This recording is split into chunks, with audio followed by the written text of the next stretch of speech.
afternoon and a very warm welcome to the second curtain raiser for the 11th Annual Indian Restaurant Congress and Awards 2023. The Indian Restaurant Congress has become a beacon of inspiration for all those who are passionate about the business of food and hospitality. It is a platform where industry leaders, culinary geniuses, and eager learners come together to exchange ideas, showcase their products and services, and embrace the latest trends that shape the Indian food industry. This year, we are thrilled to present an exceptional lineup of 100 plus speakers with 8 exclusive summits, panel discussions, and immersive experiences that will take you on an unforgettable voyage of knowledge and networking on the 25th and 26th of September, Hotel Pullman, Delhi. This year, we are also hosting the Restaurant India Investment and Development Expo, exclusive exhibition for food franchisers. Along with this, we are hosting the 11th Annual Indian Restaurant Awards and the only registered awards of the country. We believe that the Indian Restaurant Congress is not just an event, but a catalyst for growth and transformation within the industry, and let it be the catalyst that propels you towards endless possibilities. If you've not registered for IRC 2023, we highly recommend doing it now. You can participate as a delegate, nominate for awards, exhibit your products or solutions, and if you're a franchisor, you can participate in Restaurant India Investment and Development Summit. With this, I welcome our panelist and moderator for today's curtain raiser. We have with us Mr. Amit Bagga from Daryaganj Hospitality, Mr. Manu Bajaj from New Taste Food Labs, Mr. Vineet Manocha, who will join us shortly from Bikaji Foods International Limited, and over to our editor-in-chief and moderator, Ms. Ritu Maurya. Thanks, Pratima, and a very good afternoon to all of you. It's a delight to be doing this curtain raiser at the Indian Restaurant Congress 2023. And the restaurant industry has probably seen one of the most golden period, I would say, at the current point of time, where, every format that is in physical, every physical format has been seeing some great amount of growth in their businesses. We've seen a lot of restaurateurs who've been planning their expansion extensively in this last 1 year, ever since we have been out of the COVID phase. And what is good is that the customers have been responding with equal amount of enthusiasm in order to, so wherein our new formats that we are opening, new restaurants, cloud kitchens, delivery formats that we are opening are being received with great enthusiasm by the entire country. And therefore, what I am seeing as an editor in the restaurant industry is probably unparalleled in terms of the growth that is happening. I did not even see this back in 2018-19, when again the economy was in very good shape. So, so I would think that the bounce back that we have made as a sector, as an industry, is really fantastic. And I mean, it should be so, because we were also the industry that faced a lot of backlash when COVID was there, the industry that opened probably the last in the entire scheme of things, when we had those shutdowns happening. So it's great to be part of this webinar and talking about some of the the stellar panelists that we have here today with us about what they see and visualize in the industry's future and growth. So I'm going to start with the founder of Daryaganj, Amit Bagga, one of my favorite restaurant formats today for North Indian food.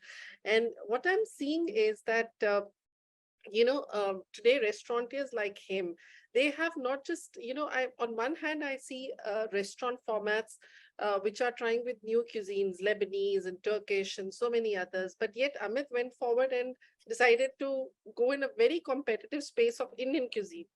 And North Indian cuisine at that. I mean, Delhi to वैसे भी भरा पड़ा था उनसे. So, but Amit decided to be more adventurous, and today they're almost on the runway of opening 100 restaurants. So welcome, Amit.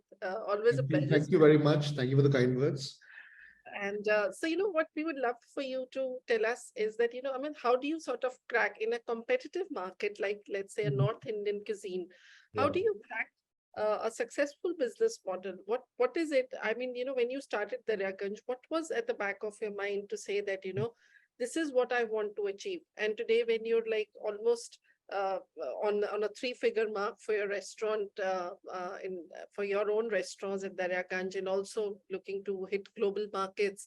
What did you think you've cracked right in the Daryaganj format? So I'll tell you, first of all, thank you for having me here. And if I tell you my story, we started the brand Daryaganj in 2019. So there is one very famous line which was said by Steve Jobs that, it's not about just doing different things, it's about doing things differently. So, I mean, I feel that is what when I was conceptualizing something new 4 years back, I wanted to do something which is more towards food. When I was thinking about it, I said, okay, I have to do a concept which is the biggest market, which is North Indian cuisine. 27-30% of the market is North Indian cuisine. And I wanted to do a family focused restaurant, which has much better loyalty, but longer life. I didn't want to do too big restaurants, maybe about 1,800, 2,000 square feet space restaurants. And a few things like this, which I had thought about. But then, and very rightly you said that when I'm always very, I tried to take up a lot of challenges in life, because I feel, there's always, something great lying ahead of, the challenges. And everyone told me the same thing, that, you want to open a North Indian restaurant brand, start it in Delhi, Delhi is the capital of North Indian cuisine in the world. So in India, anyone wants to have a butter chicken, dal makhani or North Indian food, they will come to Delhi more than any other city in the country or maybe in the world. So and then everyone said there are thousands of Indian restaurants, In fact, there was some data I saw somewhere that, that on Zomato, Swiggy, there would be about maybe 15,000 restaurants serving butter chicken dal makhani in Delhi itself, So maybe more, 15, 20,000, some people also who are not based only North Indian, they still serve these dishes. So I said, for me, first of all, I feel my competition is myself. There's a certain benchmark or a target which I had in mind, that this is the kind of quality of food, this is the kind of experience I want to give to the customer. And I felt it was not there in the market. So that's why I decided to go ahead with my conviction on going ahead, doing the North Indian brand. And I also saw a small sweet spot available. I saw that there was either the cheaper or the economical pricing Indian North Indian restaurants, or maybe very high end restaurants which were very expensive. In the middle somewhere there was a big gap. So we wanted to be like, for example, the other economical restaurants will serve at 600-700 rupees per person. Maybe a high end restaurant would be 1,500, 1,700, even a 5-star would reach a 5,000 per person. We found a very good, sweet spot, which was about 900 rupees, 1,000 rupees per person, where we are. So anyone who comes in that it's not a very tough price point for anyone to, spend that much amount. And when they come in, then they feel the value is as much as any premium restaurant. So, the quality of the food, the experience, that's why that has been the secret of our success. We give great value for money. Our product is always, something which anyone would say can be compared to a higher, category restaurant as well. So yeah, so then finally we started there, and I think we made our name in this segment. And somehow I feel that I always felt that you have to look at what you want to do. If you keep looking at competition, everyone is going to discourage you. There's so much of restaurants doing the same thing. Why do you want to do that? Like I said in the first line, that I didn't want to do anything different. I want to do those things differently which were not being done properly. That was the basic idea behind North Indian. And the story is also, there's a big backstory which I will tell you about later. What is the story behind Daryaganj? No, and I think it's a great name also. Sort of, it makes you feel so proud of Delhi when you go to a restaurant like that. Yeah. But today you're not just sort of doing it sort of now in Delhi. You've sort of gone to other markets also. You've gone to different North Indian states as well. But now you're also hitting abroad. Yes. So you're going outside India. So what sort of made you decide that you were ready to go abroad? And as a matter of fact, when an entrepreneur wants to take their brand outside India, what sort of R&D is it that you do and say that Right. before you the brand will now work very well in this market? So, I mean, first of all, when, like I said, it was the toughest test was to pass the test in Delhi NCR. To get your food to be successful in Delhi NCR, a lot of people used to tell me before I started, you're taking a big risk, like I said. And if you get successful in Delhi NCR, you can be successful anywhere in the world. Because if you make people, accept your product in Delhi, then it's a big test you have passed. So that was one thing which I feel is been a good achievement for us. So, we made open restaurants in every single part of Delhi, from a Gurgaon to a Noida to West Delhi to South Delhi to Central Delhi to, now everywhere we opened. In Delhi itself, if you go here and there, there's a different kind of, demographics everywhere. So we realized one thing, that we successfully have got the product accepted in all different corners of Delhi. So every different kind of a Punjabi clientele or a different clientele, Banya clientele, everyone had accepted the product very well. Then we, starting church, and we also took a lot of feedback from people. So I have a very strong eye on my feedback. On my feedback form, I ask for people to write their city of residence and what their feedback is. So all that data is, by the way, converted into text into a proper model, and we analyze the sentiment analysis we do on the data. So I realized one thing, that 10%, I mean 10 to 15% of people are not from Delhi who come to our restaurants. And when I analyze further on, I see, okay, from which countries they have come to and what cities they have come to. And I'm telling you, it was, really surprising that I've seen people from Bangalore. There were like 570 people from Bangalore, 340 people from Bombay, all saying amazing things about us. So that gave us a proof of concept. A lot of people I spoke to personally. Like one day I was there and I saw a picture somewhere that someone was flying with a Daryaganj bag in a British Airways flight. And someone shared the photo to me. And I found out that that guy was taking the food to London. And he got it packed from the airport and from the other city and taking it to London. So a lot of people who come from all over the world, I get a chance to speak to them. And I asked them to give me an honest opinion. And the honest opinion has been, it's one person has spoken to 10, 20 people, different people. So that's one thing.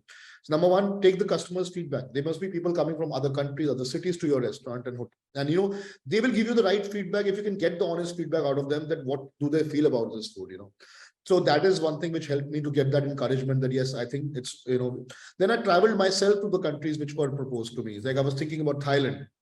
I traveled myself. I went to all the top Indian restaurants of the city. I tried all the dishes, all the food there. I mean, I'm not saying they were not good. They were good for Thailand standards. But then our standards from India are always very high for the North Indian food. So I feel that if I, then I felt this is that I think, yes. And again, the similar thing I saw internationally as well. If you go internationally, there will be like these mom and pop Indian shows, mom and pop Bangladeshi restaurants, or maybe run by some other Asians, but very mom and pop shows, Indian restaurant. Or there will be high-end Indian restaurants, like doing a very high-end modern Indian experience and all that. Again, in the middle, there was nothing. So there was again a sweet spot. So this is the second thing which I saw internationally. When the first country we have signed is Thailand. And this was one thing which I saw, like this, that there was no, like for a lot of people travel from, one more thing is how many Indians travel from India to those countries. That's also one thing. How many Indians reside in that country? That also makes a lot of difference, So if how many Indians are there will make a difference. Obviously, you get a local crowd as well to come and, dine with you. But Indians being there helps. So, and second country we are exploring right now is Singapore, So we're looking at Southeast Asia, like Thailand and Singapore to enter, start with. And at some point of time, look at other countries as well.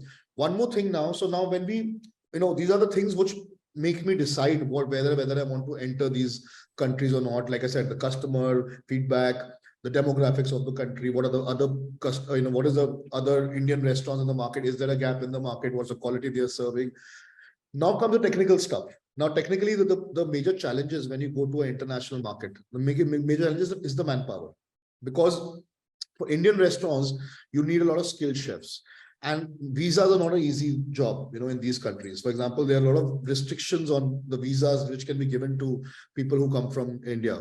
So can we look at whether we can find local talent there, or maybe Indians who are already working there, whether they are good, good amount of manpower available in those countries. Then, that's one challenge we try to overcome. We as a brand has overcome a bit of this challenge by automating our processes. So in our kitchen, we have some very good automated, stuff here, some automated machines there, which can automate a lot of skill processes, which require skilled chefs. I can't discuss in detail about it, but I can say that we have automated a lot of things which are impossible for, people to automate, because everyone is dependent on skilled chefs for that. So we have done some R&D and achieved a lot of success into that. That will help me in my international thing, that where our regular chef can also follow some instructions on that machine which we have, and, and help me develop the dishes. So that was another challenge is real estate. when you go into a new country, there's a lot of issues, where you have to hire a good legal team, have to have a good people who help you. You have to have a good consultant, who can give you consultancy on how to enter a new market, from the company formation to the visas, to how the legality works, how the real estate deals, the leases will work. All this is very important, the legal work. And for us, we were lucky enough that we are opening in a ready 5-star hotel. It's a Radisson hotel in Bangkok, where we are opening a Radisson Group hotel, where we are opening our restaurant there. And the hotel already had a restaurant earlier, which will be refurbished to become into Daryaganj.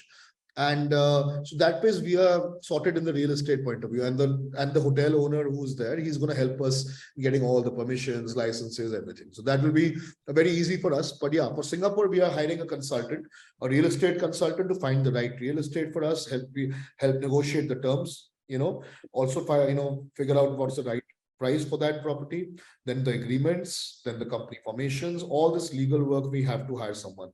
That's one part. Like I said, one is the team part. Manpower is very important to have, and then many other factors, whether you feel your product can actually I would suggest, like, maybe do a pop-up of your restaurant in that country. You go to that country and see the response of the people. If you have not got customers already to your restaurant, you can always go and do a pop-up and get a response of people, what they say.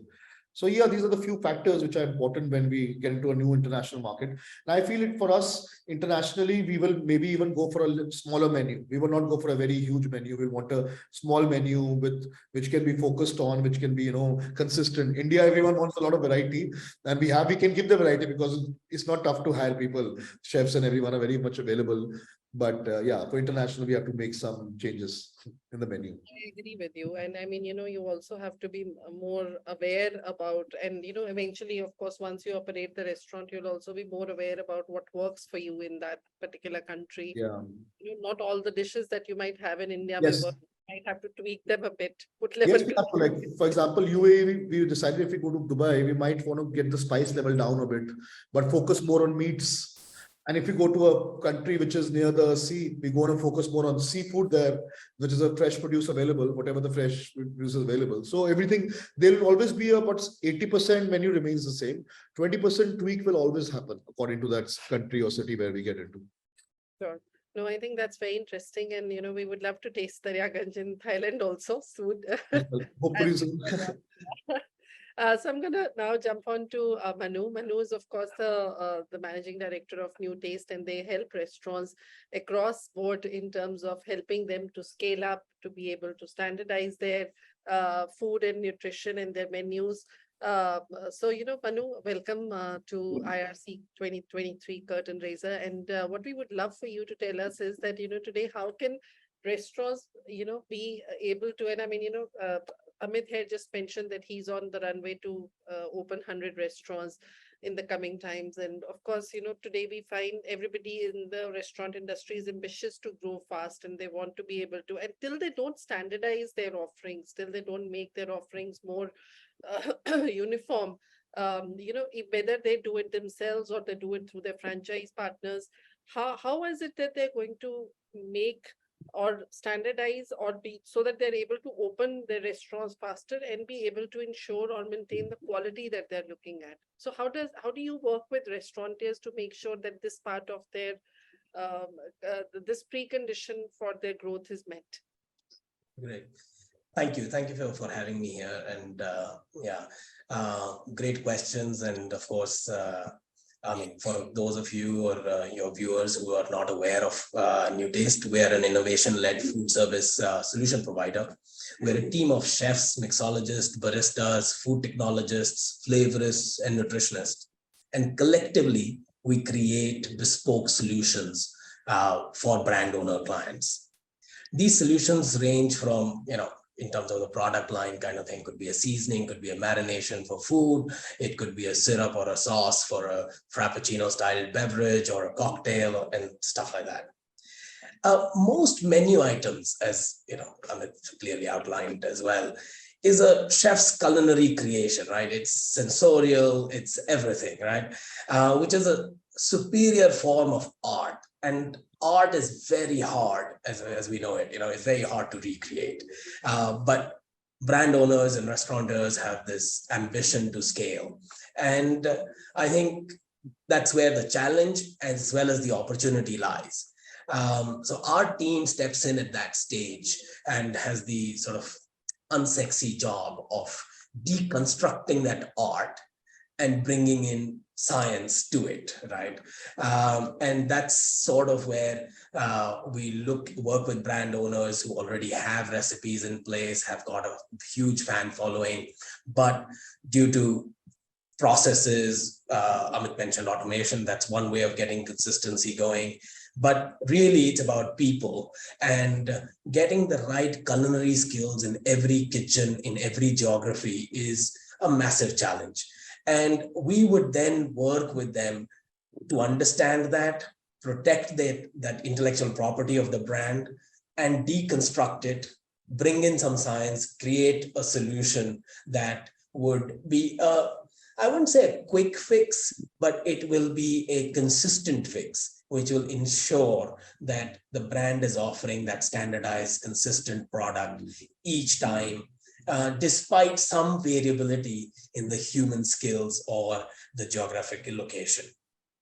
I think each product is unique, so there is no real set formula on how we go about deconstructing it and bringing science to it. But yeah, we 9 out of 10 times are able to find a solution on the ingredient space to help deliver that consistent and remove that variability of human intervention without leaving the sensorial or the experience part of the dish or the menu item for the customers unchanged.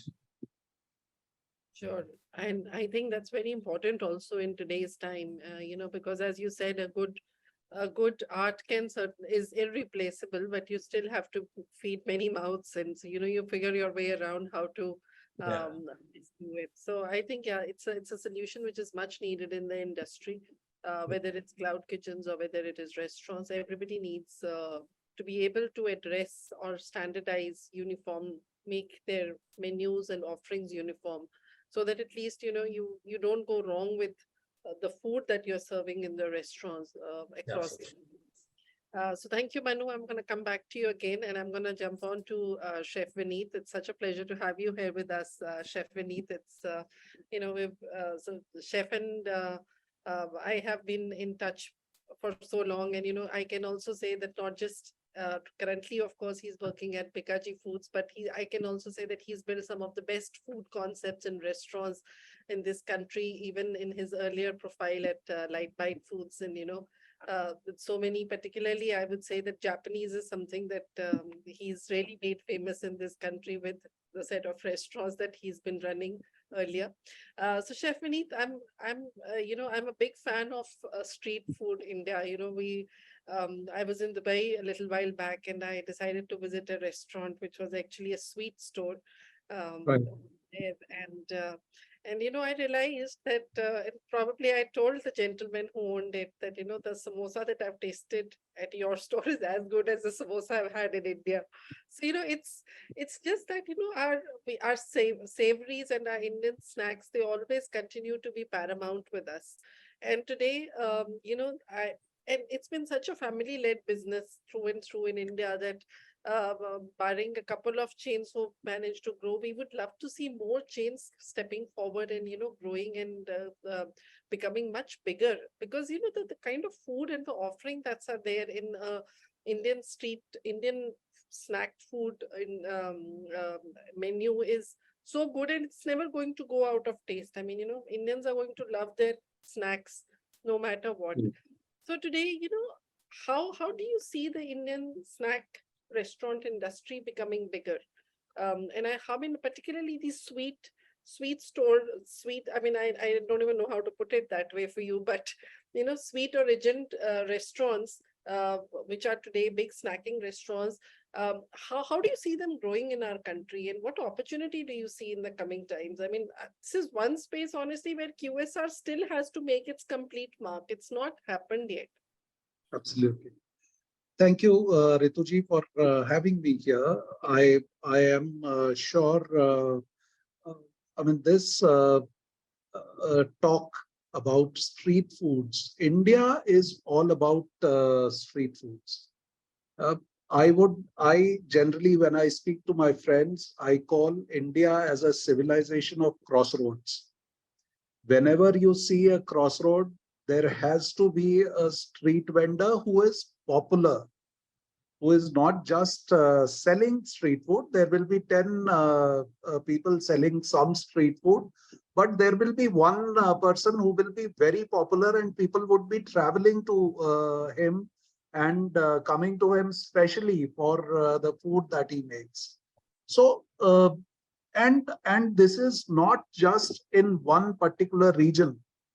You go to any city, any state, anywhere that you go, you will find street foods in India. India is all about, our cuisine is all about street foods.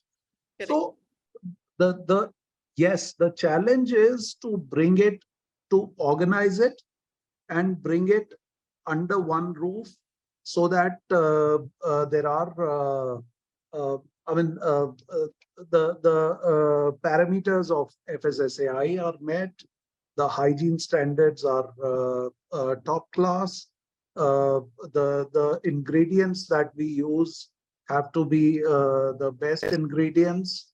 So all these are challenges, and as very rightly just now Mr. Manu was talking about science. This is all science behind the street foods, which is and tech behind street foods, which brings it together and which brings it to the organized sector. Street foods. I mean, the biggest challenge that India faces currently, or we as a food service industry face currently, is consistency in our street foods. There are 100 different vendors in a city selling Golgappa, and there will be 100 different tastes, no standardized recipes. Although I am not a very good a very big fan of standardized recipes for Indian street food. It is that diversity, it is that freedom which the cuisine offers to the karigar of tweaking the recipes, is what is good about our cuisine. And so the food has come from home kitchens. Every mom makes the food differently. Every child loves the food made by his mom or her mom only. Yeah. And that is the kind of food, that is the kind of recipes, that is the kind of uh, uh, concept that has to be picked up, uh, arranged, organized in, give it one structure and bring it to the restaurant, is what is required currently, and it is happening very quickly. It is happening very quickly, and the number of organized players in the organized food service industry, especially serving street foods, is increasing on a continuous basis, and it is all uh, thanks to the upcoming road network of India, upcoming cold chain facilities of India, which even the government is emphasizing a lot on now, and which is helping. Uh, I mean, I personally prefer uh, frozen food, which is uh, which is made consistently and served consistently in a restaurant, rather than a fresh food which is made with not so good hygiene standards and not so good ingredients. So those, I am sure, this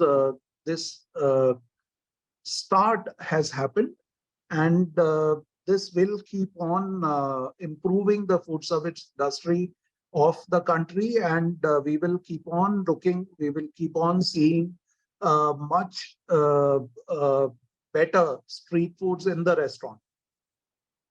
Sure, absolutely. And I think, we've also seen even restaurants like Indian Accent sort of given it a more fusion kind of a feel to Indian street foods. And a lot of other restaurants also in India that we see are using street foods with a little twist that is happening. But I think the core street food that we see um during the in the street food stores or the sweet shops, I think is what really needs to, because every state would have its own sort of sweet shop and its own sort of street foods.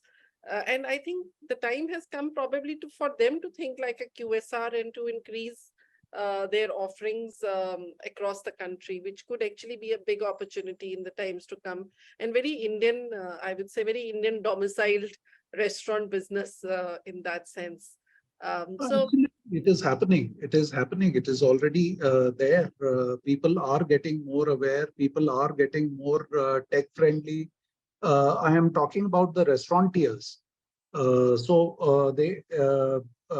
business owners are getting tech friendly, and they it is the boom is there. correct. Yeah, I know. We've already seen a lot of chains now going international. Um, and then, of course, in times to come, I think everybody is seeing the opportunity, which is very, very wide. And of course, the opportunity to go not just spread in India, which is by itself very big, but to go outside India is also very, very large.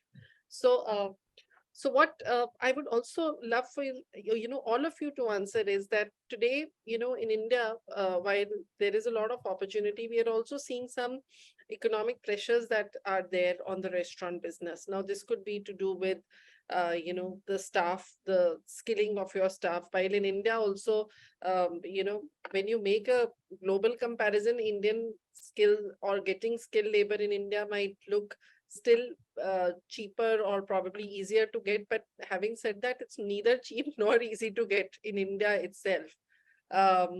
And secondly, I think on another scale, if you look at, inflation is a real killer today for restaurants. That there are days when some vegetables go expensive, there are some ingredients which go expensive. So, as restaurateurs, how are you trying to play around these factors? How are you trying to sort of find the answer to, how do you tweak your menus when inflationary pressures hit the country? Whether it is tomatoes or whether it is potatoes or fruits or whatever, that suddenly, see a price jack up happening. So how do you manage things at that point of time? Is the answer lies in frozen, or does the answer lie in some I other? have a point to make here. So in recently when we saw this surge in the prices of tomato, and the prices were like almost in every month there was talking about how high the prices are, people were changing the menu and different things. So we actually, so what we've done is as a company, we moved 80% of our purchase to this company called Hyperpure. Hyperpure is a division of Zomato. Yeah. They have a very organized format where things are very, the quality control is in place.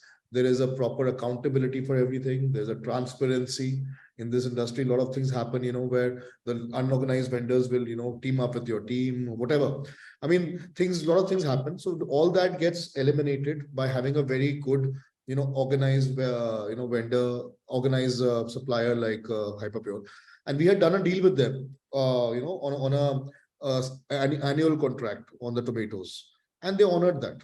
So that was the thing. So you have a good. So what they do. So if you're buying, say, maybe 80% of your stuff with one supplier, I would not say 100%, maybe at least 80%. So that 80%, if you're buying, you would we would have about 400 products for example, we are buying. Every product will have a different margin. So one thing would be 20% margin for that vendor.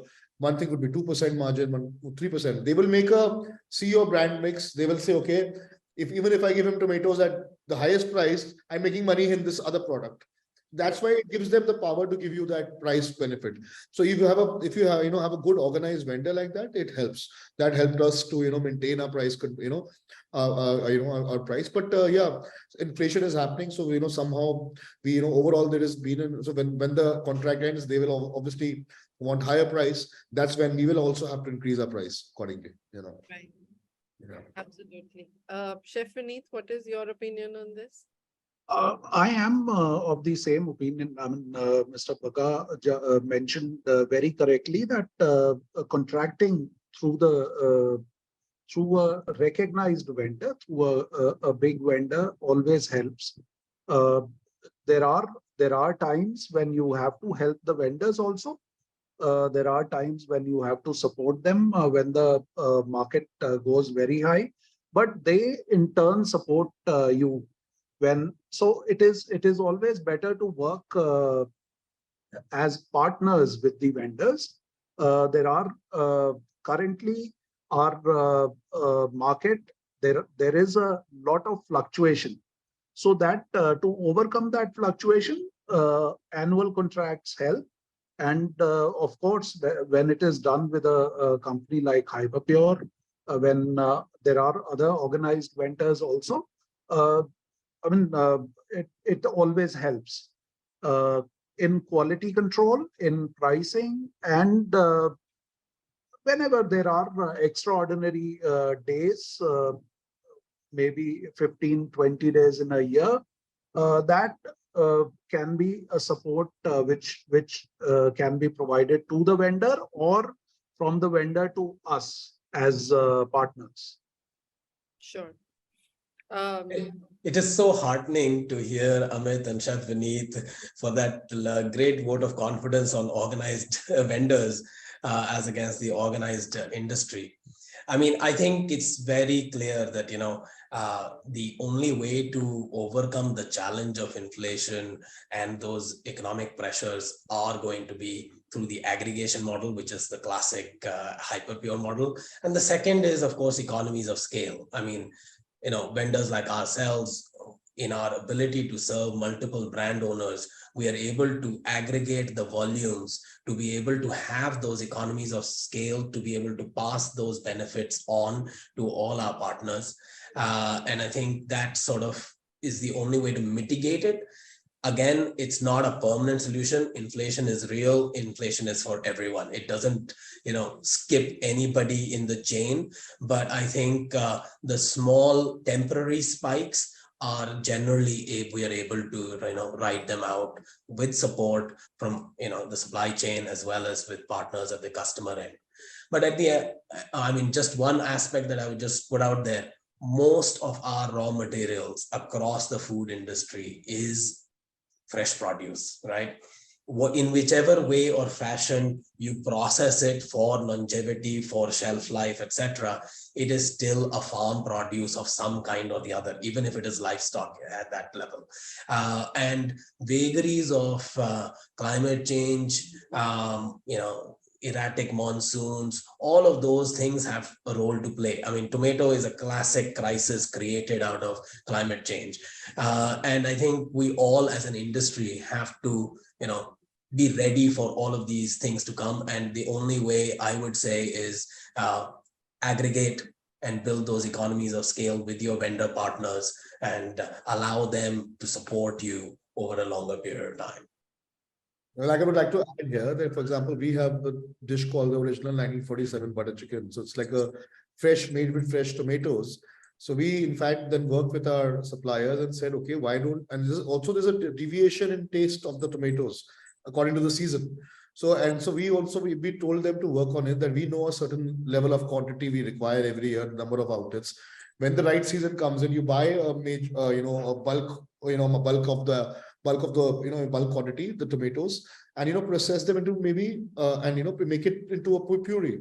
which Yeah. can be used, for a further on for a few months. So like I said, Manu would be happy to hear this, what I'm saying, because it's not that, everything, things can be, whatever the ingredients can be, kept in a proper, proper way. They can be stored in a proper way and still taste fresh when they are served. It's a myth that everyone thinks, okay, everything is fresh is only going to, taste good or is going to be good for your health.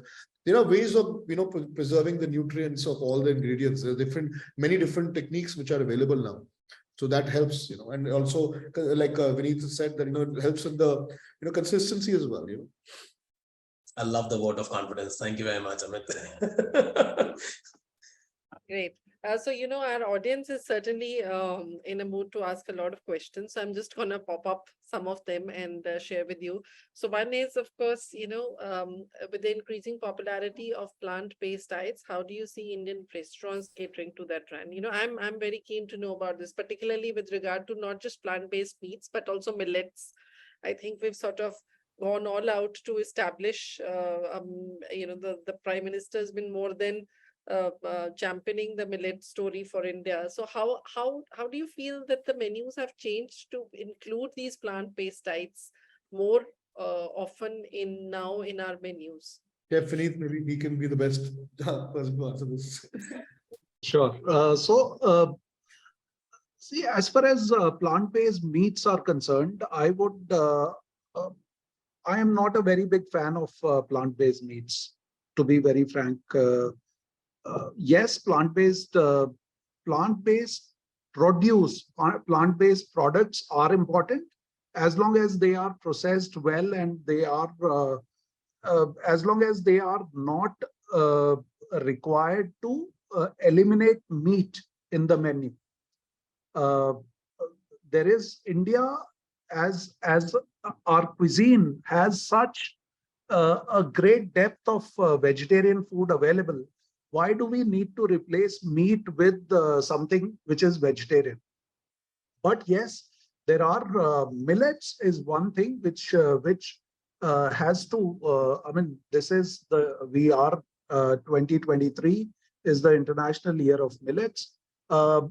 It is to support the usage of millets and to promote usage of millets because of the increasing population of the world, it is important that we start using our age-old mota anaj again, which grows fast, which I mean it is in fact a very good mode to SDG, the Sustainable Development Goals, which is to zero hunger.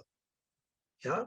So if we promote millets, we can achieve the zero hunger goal very easily. That is the reason why it is. When restaurants start using millets, it will trend and more and more people will follow that. That is and our cuisine showcases. There are so many recipes which you just have to go to your grandmom's recipes and you will find so many millets being used there. We just have to go probably 2 generations back and just recall those recipes and get millets trending again. Absolutely. And I think there are a lot of questions as I'm scrolling down about millets. So, so somebody's also asked, what is the hype of millets? And, is this do they sort of make the taste different? The millets. And do you think that today, if in restaurants they are more sort of used in the menus, would people feel that they're eating different food than, let's say, regular food than what they're used to, particularly North Indian cuisine, Amit, if you were to use more millets? Currently, we see a boom in restaurants because 2023 is Year of Millets. But yes, generally also, There are so many millet recipes. If you go to Rajasthani cuisine, for that matter, there are so many bajra recipes. There are so many jowar recipes. Uh, I mean, you just have to go to our traditional recipes and start using those. Make the millets, make the old recipes trending again. So that is slowly, when we start using millets more and more, it will reduce the pressure on rice and wheat, which is currently the world is facing. There is a shortage of rice and wheat because of the ever growing population of the world. So if we make the millets more popular, it will add to more variety being available, and more people being fed, and not I mean, to reduce hunger in all.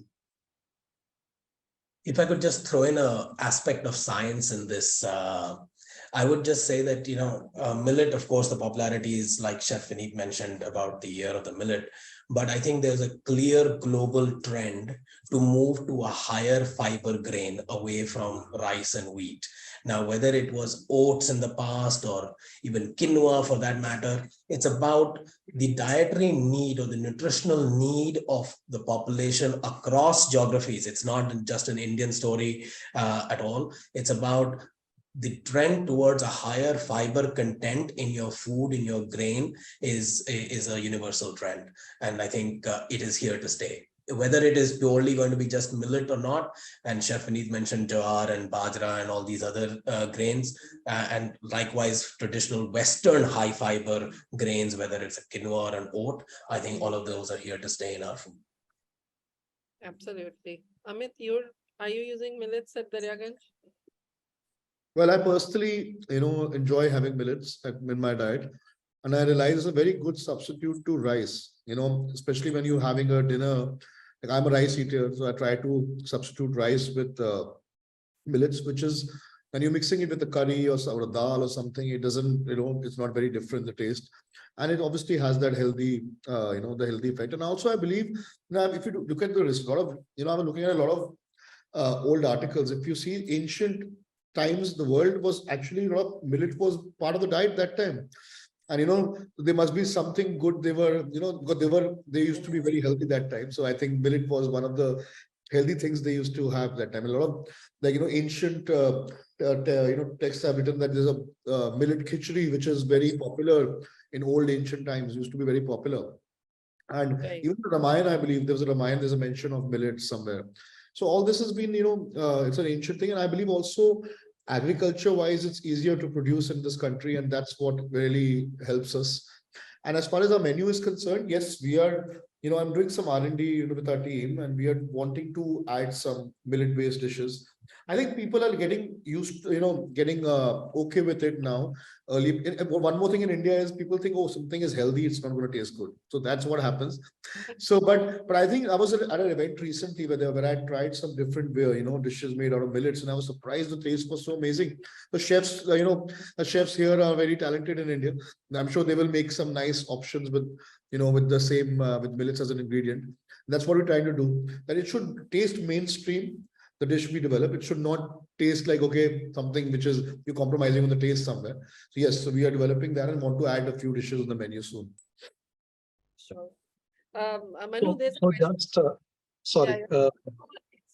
Just for everybody's knowledge, Indian Federation of Culinary Associations has come up with a book, a full-fledged coffee table book called Milletology.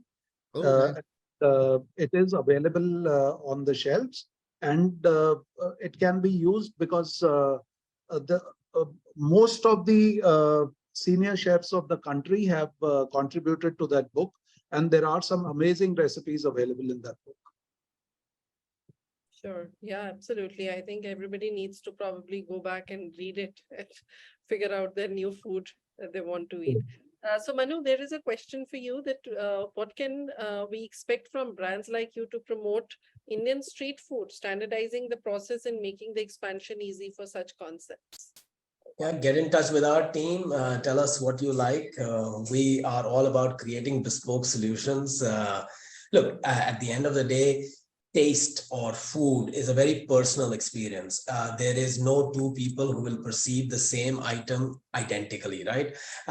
It is a personal sensorial experience other than the fact that it provides nutrition. But when it comes to standardization and bringing science to it, yeah, please get in touch with us. I mean, we have competitors too, but and we will be able to help you create a standardized solution around whichever street food you want to pick up on. We've got a few off-the-shelf products, solutions as well. But if you want a bespoke solution, we're happy to develop that too. So there's one for you, Amit. You know, so obviously the fact that you've paved the way for Daryaganj to grow global. Couple is asking that what would be your views on India? Why have not been able to create a McDonald's, Subway, etc. And do you think Daryaganj will crack the code? So yes, so Indian food, like I said, is a very, Indian food needs a lot of skills. The chefs need a lot of skills in the Indian cooking Indian food, the different techniques like the tandoor and in different ways the food is cooked. So it's not easy to standardize that. But I really feel that this is something which I personally feel I would like to give a go, have a go at. Yes. And so that's like I said, I want to maybe look at starting a, brand which would be more scalable, like a QSR division of a Daryaganj, which could be more scalable, maybe. And I think, it's possible now today, with kitchen automation. Like I told you, we have been working on a lot of kitchen automation. So a lot of dishes can be cooked, with different, things we have developed, different products we have developed in the kitchen.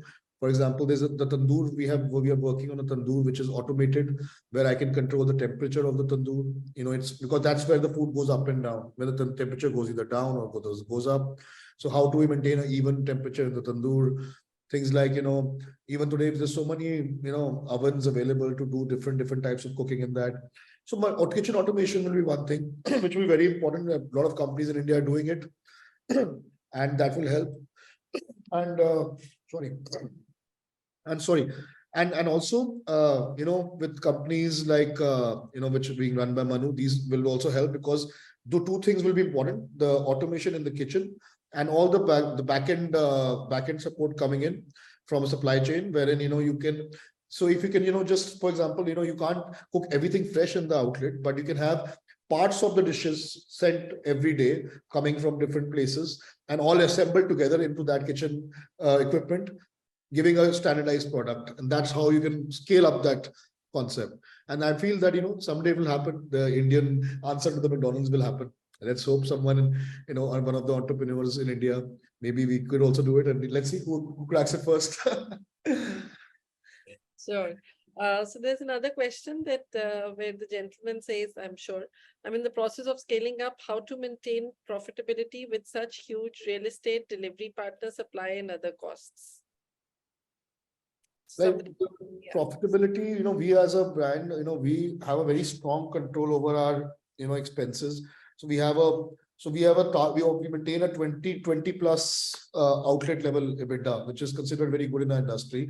To maintain that, we have to break up everything, from your three major expenses, which is real estate, which is your manpower and your food costs. These are the three major expenses. So if you see one by one, real estate, when you sign a property, like when we sign a property, we prefer properties which have fixed rent. A lot of good developments ask for MG or revenue share in the malls. So what happens is, when you have a revenue share, whatever sale goes up, you still have to pay the same revenue share. So it, obviously it affects your margins. But when you have, say, for example, there's a rental of 5 lakh rupees for a property and revenue share is 10%, and you do a sale of, say, 75 lakhs, So you will end up paying 7.5 lakhs instead of 5. But if you have a fixed rent, you still pay 5. So the percentage will be lesser. So that ways we try, but also, some good locations, they don't have an option of having a fixed rental, like a prominent mall, like a DLF mall. They will not want to give you any fixed rental deal. So it's about how you can make sure that your revenue share percentage should not go, above a certain level. Because if you we might get attracted to, give a higher revenue share and thinking the business will be good, but still you will be affecting your margins. Number one is to make you control your revenue share, what you give. For a CDR business like us, maybe 11-12% is the maximum you can give. You should not give anything more than that. But there's a GST implication also. There's a GST implication on that 11% also. Then you have to pay plus 18% GST. So that's one thing. And manpower, you have to keep mix of trained and new people as well. You have to keep training and creating new talent in your company. So keep a balance on the cost. Otherwise, if you hire all talent, experienced guys, you will have a very high cost. So you have a balance between hiring new talent, developing new talent in-house to keep the costs in control, keeping a very strong HR policy so that you don't have to keep increasing so you have to keep that control, the cost of the manpower cost in control. And I would say the third, the food cost, which we have discussed a lot, how we can, control that. So all these three are the major factors which are, there in a restaurant brand. So you have to control all of that. The food cost can be controlled by tying up with vendors, like I said, from Hyperpure, going to backward integration.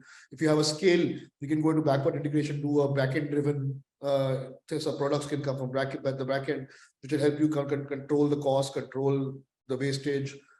So all these factors, these three are the main factors, I would say. Sure. So there's another question that our traditional restaurant business with right approach is good enough for expansion, or personalized cooking we should consider? In a traditional restaurant business with the right approach is good enough for an expansion, or personalized cooking we should consider? I don't think it made a lot of sense to me. Could anybody wants to throw any light? Okay, I'm just going to add here of what I've understood the question. The personalization of any food is not scalable, is my only thing. While it's great for the experience, it's just not scalable. And I don't know whether that answers the question or not, but since personalization as a word was put in, I thought I'd just put that in, that's not scalable. So therefore, you should look at a scalable model. If you see the world's top restaurants, they would only have one branch at max. They would not, they would be like individual restaurants. You can't have a chain of world-class restaurants. It's very tough. Indian Accent is also maybe 2 or 3 in the world. So they won't have like 100. Absolutely. Yeah. So, there is Tejinder who's asking, is there any scope for people who are willing, who don't have the capital, but they want to be part of the industry as operators? Well, I think you have to have a strong background and experience to be an operator. You can't, anyone will not give you his brand to operate without an experience. So you have to first go and maybe work yourself or, start your own business or whatever you have to do. You have to gain some experience, and only then you can be an operator for anyone else. Before you have to first make yourself successful as an operator, then you can be an operator for anyone else. Proof of concept is always required. Yeah, exactly. Sure. So Rutik Kodapuri just asked that in Daryaganj, they get feedback through form, and how do you analyze? What are the ways you use technology as a primary tool? Okay, so this is something which we really focus on. For me, as my strategy, customer focus is very important. So what we do is we don't have the QR code feedback forms on purpose, because we realize one thing: people will not scan, they will not give feedback. The conversion was very low. Now, when we have physical forms, given to them with a pen, people still like to write what they feel, and we have much more conversion of the feedback. It's quite a hassle for us, but we let it be. So every day, all the feedback forms, there are hundreds of feedback forms which are collected every day, and all our outlets, they are scanned and sent to a data entry operator in the night. That person in the morning, he works out of some other country, so it's daytime for them there. He converts all that into Excel sheet with all proper heads. With it takes time to convert the handwriting into text. Sometimes it's not very accurate also, but still it's 99%, 95% accurate, the conversion from the handwriting to the text. But the rating is anyways there. So whenever the feedback is there, all that is converted into one platform. So we have a software we use called Fame Pilot. You can check it out online. It's available to everyone. In that, you aggregate all your reviews. So one part is all our internal reviews come into that. Then we it pulls out all the social media reviews from say a Google, from a Zomato to Swiggy, all the reviews come into one place. And there are thousands of reviews every day that we analyze. And then we put a layer of generative AI. There's an AI sentiment analysis happens. It gives you insights, okay, that in your all these thousands of reviews, there's one trend that many people are saying that this thing is not going right. Or maybe this, many people said air conditioning was not right in this outlet. So, I mean, all these trends come out of the sentiment analysis from there. And from that same platform, every day when we have a very negative review from a certain outlet, it goes flagged to the manager of that outlet. A ticket is raised. He has to reply to it and also go and talk to the customer to report it. So this is how we analyze all our reviews, and we use a lot of technology for this. And I'm in fact, I've been exploring if we could have the forms to have a OCR in the handwriting can be converted, which is not very accurate. So we have to still have manual intervention. But somehow I feel that people like to write their feedback by more than they would like to, scan and put a feedback there. And are you using any analytics for the demographics? Well, we don't really ask for the much of demographic information apart from their, city of residence. That's what in the form they just fill up the city of residence. That gives, like I said earlier in the session, that gives me an idea of what is the percentage of people coming from Delhi, how many are coming from other cities, how many coming from Gurgaon. So when we had realized when the first restaurant opened that 30% people were coming from Gurgaon, that showed us the trend that, okay, we must open in Gurgaon. That means a lot of people are coming, the requirement of that city to open a Daryaganj there, So, and like we see a lot of feedback, amazing feedback coming from some different countries. So that also gives us a satisfaction, the encouragement to go and open a restaurant there. Sure. The questions are still pouring in, but I know we are almost out of time. So I'll take one last or a couple of last questions. So this gentleman is asking that, do you see a scope for exclusive chicken wing outlet in a city like Chandigarh? I think there's a lot of competition in chicken-based outlets, like from KFC to K and all that. I think you should go and just do a lot of research on KFC. That would help you, because that's exactly that all that they've been doing will really help. But it's not easy to run one outlet. Like it's a QSR makes sense when you have economies of scale. So otherwise you'll be standing yourself and doing everything. So for economies of scale is very much important. I think Chef would like to add on to that. No, it is always important that what is the USP of your product. When you run product-based restaurants, the USP of your product is what has to be tested with the customer. And once it clicks, yes, as Mr. Bagga rightly said, economies of scale is very important in a QSR. The minimum that you should plan to open at stage 1 is 9 or 10, and then analyze the market, try it, and see what scalability how quick you can scale up your restaurant. Great. So I know with that, I'm not going to take more questions because we're already shot up the time.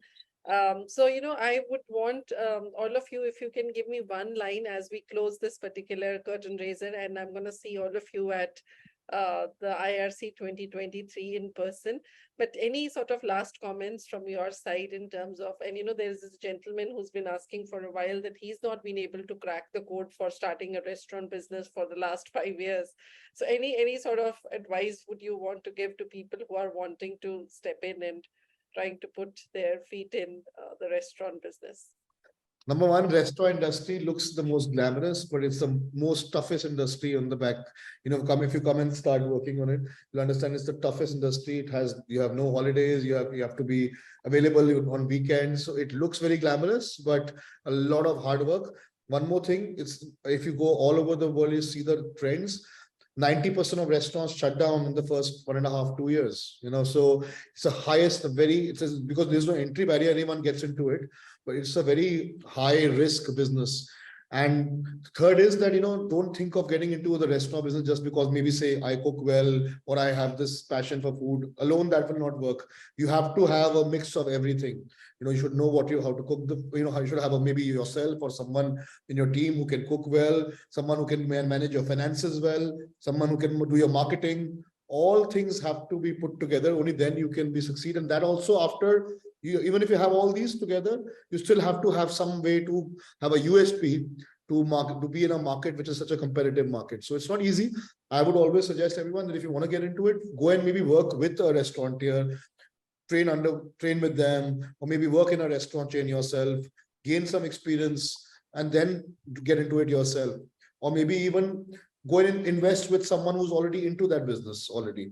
I would not say a franchise kind of a model, because franchise or FOCO model is good. You can do a franchise or company operated model. No, FOFO model will you have to get some more experience to do FOFO, but you can always go and do a FOCO model with a good brand, and Franchise India has some good options, I'm sure. So anyone should get into a good, want to get into the new business, should go with a established brand first, or maybe work in an established chain themselves. That would be my advice. And so it's easy. And you have to, and only thing which can drive you to be a successful restaurateur, if you have a crazy passion for it. Don't go for the money only. You have to have a passion. I have to do this. Otherwise, you can't be successful in this. Absolutely. Chef Vineet, you want to final words from your side?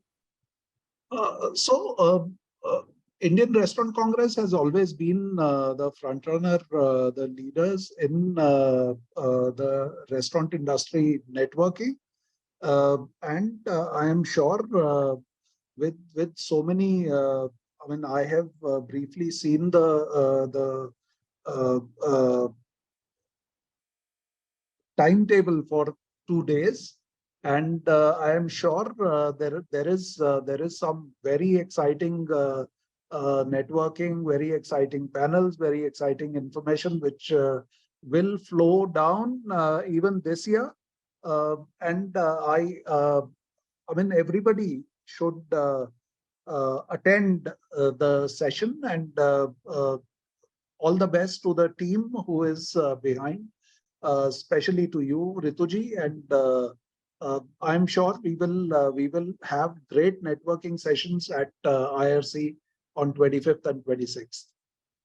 Thank you, Chef Vineet. Absolutely looking forward to all of you and coming there and meeting with the industry, and of course with all of us coming together, the industry grows. So that's good for everyone.